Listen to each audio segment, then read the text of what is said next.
I'm Tracy with your Intuitive Weekly Vlog, where this week's vlog is our Ask Tracy episode number 8. And Ask Tracy is where I take subscribers' questions, subscribers of YouTube, not other Facebook, Twitter, or Google+, but YouTube subscribers' questions, and I take them to Whitehawk to get answered.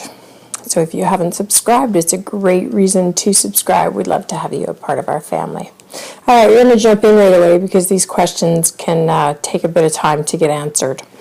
Okay, so the first question comes from Deborah Peterson, and her question is regarding, I have lichen planus, Lichenplanus. What does Whitehawk say I should do about it? Okay, I have no idea what that is, but we're going to go at Whitehawk, and we're going to see what he has to say regarding this interesting word that you have brought to us. Okay.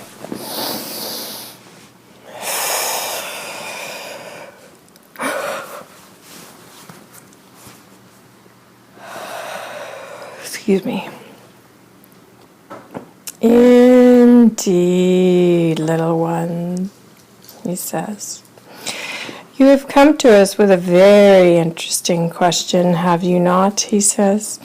Simply because it is one that gives you much mouth pain, much mouth sores, does it not? He says, as he asks you. And you hear your reply say, yes, it gives me much pain, much pain. Almost like I feel like, I don't know if it's like a canker sore you can get here, or the lip always feels cut, kind of maybe an aspect of it. He says yes, and so much more. He says, is it not so that you get, sure, so I'm getting a sense of, when you brush your teeth and then, I don't know, there's, if the toothpaste was too strong, it causes the skin on inside your mouth to kind of, I guess, burn and then turn white and then kind of slough off is kind of what I'm getting the sense of. Whitehawk says yes, but it's much more than that, child, isn't it? He says it becomes sores inside the mouth that actually never heal because they never get to see the light of day. And so for you, child, you have come to me for a remedy in which I cannot prescribe, he says, but what I can give you is this. I can give you hope.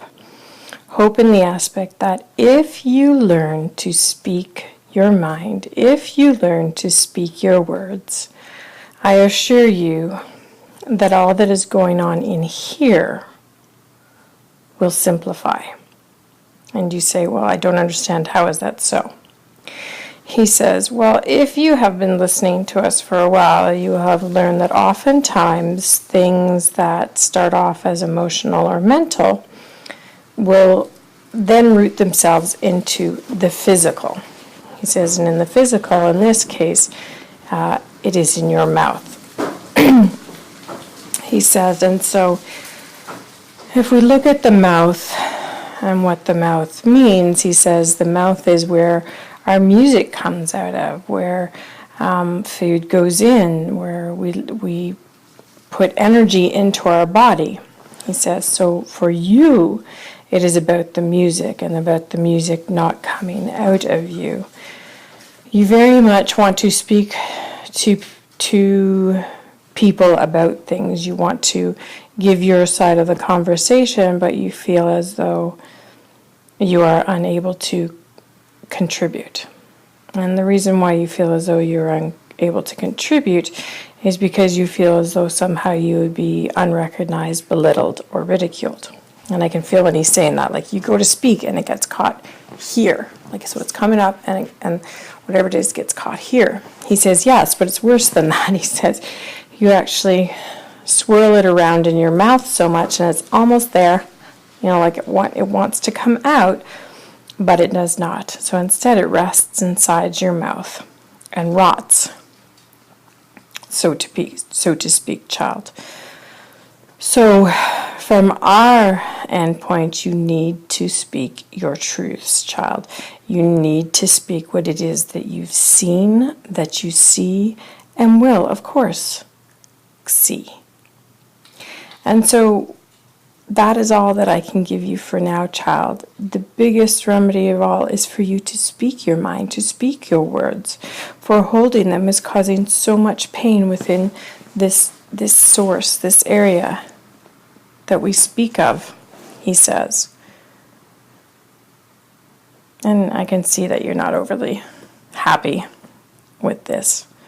And he says, no, she will not be, for she's looking for the quick fix, and I cannot give her a quick fix, for there is no quick fix. Oh, indeed, there may be something that you may find from a doctor for a while that has worked, but I think you have tried this before, have you not? This is why you have come here finally to see what it is that we could say to give you. And all I can say, child, is to speak your mind, to speak your truths, for there is certainly something that is rotting within inside your mouth that needs to be spoken. Speak your truths, child, and then the healing will begin. And only then can and will the healing begin. God bless, child. Good luck with this. God bless. Thank you, Whitehawk. Well, there you go. I was going to say Linda. I don't know why I was going to say Linda. Deborah, I hope that this has brought you some form of understanding to what it is that we're speaking of here, and that you get some relief from it somehow. Speaking up and speaking our words is never easy, but it's always worth it in the end. So I wish you all the best with that. Thanks for your question. All right, our second question comes from, I'll just go get it here, comes from Autumn Hardcastle. This is a more personal question, but if you don't receive many for next question answering session, maybe this one could be asked. My 26-year marriage is not well right now. Husband had a nervous breakdown due to his workaholic lifestyle and doesn't find joy in anything, including me, at the moment. Although I have been trying to work things out almost a year, it seems like nothing is changing. I'm not even sure if I am the only one working. Oops, where did this go? Oh, working on this. Anyway, I really do not want to walk away from my marriage, but I am so tired of crying almost every day and really having to work so hard by myself. Of course, I have been working on positive things for myself as well. After so many years of looking after my family, I thought it might be prudent to cover my own future just in case the worst happens. Even though the circumstances are complex, the question is quite simple. Will my husband ever find his way back to a committed, joyful state within this marriage, or should I just walk away? All right. Okay, Autumn. Let's go see what Whitehawk says, if he can bring some clarity to you in this situation. Okay?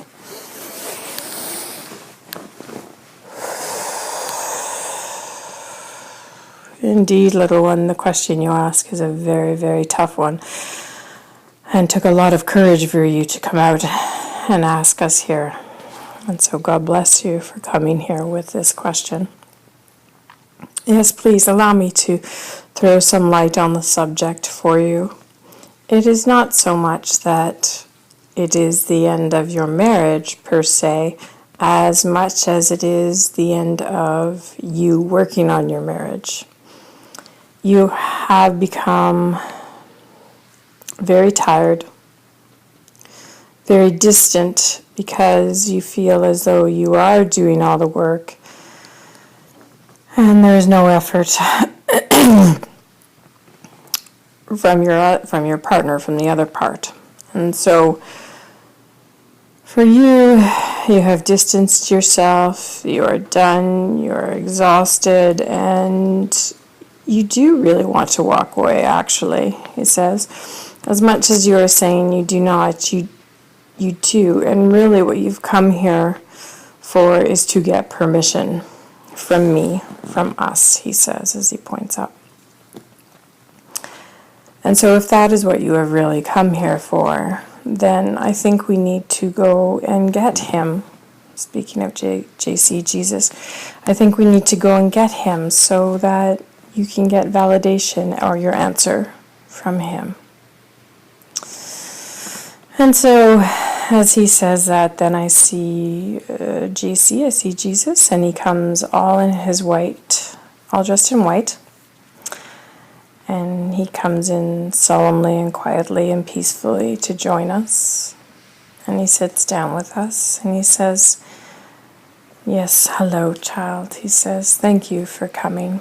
And you are kneeling. You are like a child. You are kneeling at his knees. You are kneeling at his knees. And you have bent your head onto his knees, like so many photographs we see of him. And he has his hand on your head, and he says, lift your head, child, lift your head. He says, I want you to hear this in full when I say it to you. Although, my child, you have come here for a blessing from me to allow you to walk away from your marriage, I'm not going to give you the blessing as of yet, and I'm going to tell you why, he says.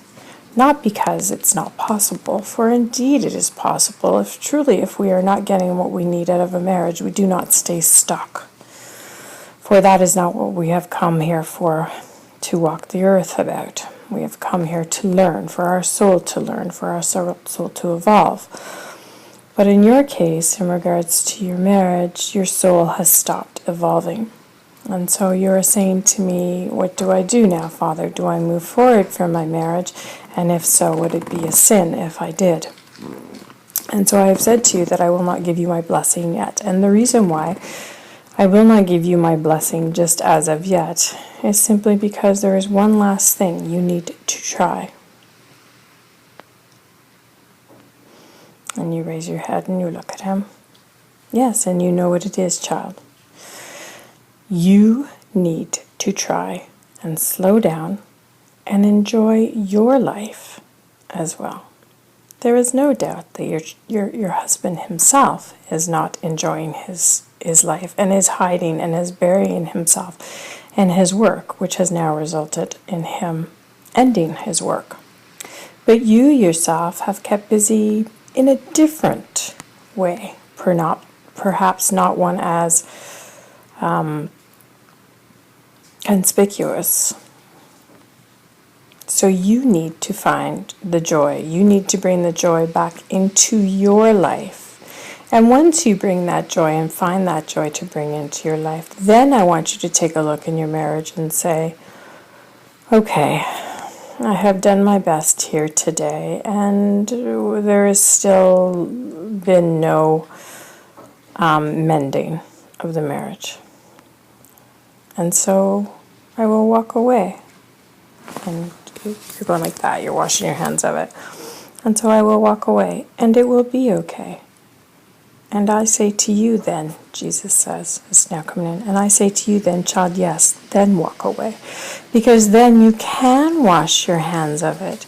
And the reason why I'm telling you to go find the joy in your own marriage, in your own life, is simply because I don't want you walking away from the marriage going, it was the marriage that did not make me happy. For indeed it is not the marriage, it is yourself who needs to find her own joy and happiness. And I know, child, that you are on a journey, and you have been on this journey for a very long time, trying to find yourself. And yes, you have been finding yourself, but you have been so immersed in the kamikazeness of your marriage that you have forgot to live within your own life, the life that I have given you to live here on earth with. You, who you are. And so I'm asking you to find you. Not to save the marriage, but to save you, to help you. Stop working on everybody else, he says, and take some time for yourself. I'm not telling you to work on yourself, that somehow you are broken or not. I am simply trying to tell you to find the joy within you, instead of helping everybody else try and find the joy within themselves. It is often very hard for us as seers, as healers, because we are always helping others to to find the joy in their life, to help them find their path. And oftentimes we can get lost on our own path and finding the joy in our own life because we become so immersed in wanting to help others that we forget that we too are a human being and we have a soul and we have a soul's journey to take. So I'm asking you to simply step back, take some time for yourself, take care of yourself, and then come back in and take a look around your world again and say, no, I am still not happy here. And then you can completely walk away if need be. Or you may stay and you will be there for another happy day. So child, looks down at you. Do you understand these words? I do. And then I hear but will he be happy? Will he become committed in this marriage? And he wipes tears from your eyes and he says, no, child, he will not. But it is not up to you to make him happy. It is up to him to make himself happy, just as I have spoken about you. Do not get caught in his energy. It is up to him, and these are his choices he makes about the happiness in his world. Then you stand up and he turns around and he says, now go play. And you walk away kind of hesitantly in a way and you look back and you go, goodbye, Father. Go play, he says, go play. Thank you for being here today, he says. Thank you. God bless.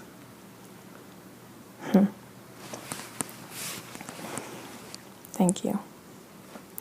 Well, there you go, Autumn. I hope that helps. From Jesus' standpoint, it was interesting that he came along. It's always nice to see him. So I hope that has helped our subscribers find some clarity or find some understanding or put them on a new path to some answers that will help them.